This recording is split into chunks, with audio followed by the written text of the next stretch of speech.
On the university carrier who sickened in the time of his vacancy, being forbid to go to London by reason of the plague.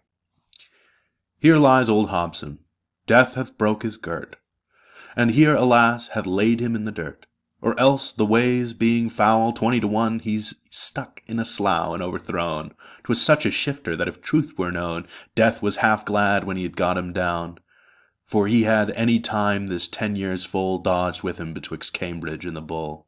And surely death could never have prevailed, had not his weekly course of carriage failed.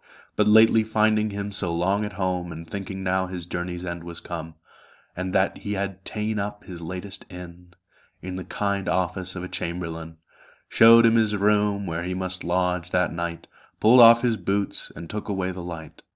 If any ask for him, it shall be said, Hobson has supped, and's newly gone to bed. Another on the same.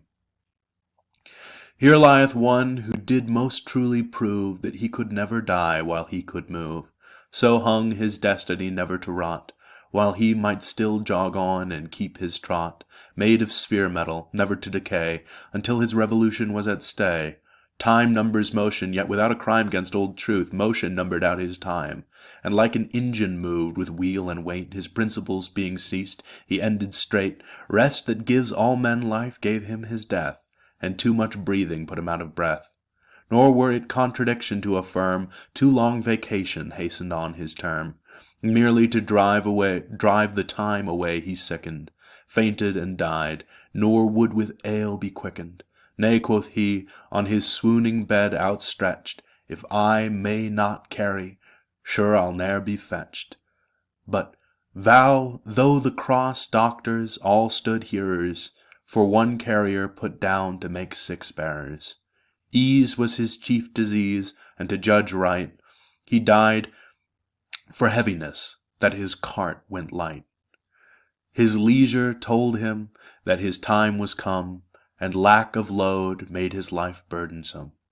That even to his last breath there be that say, as he were pressed to death, he cried more weight.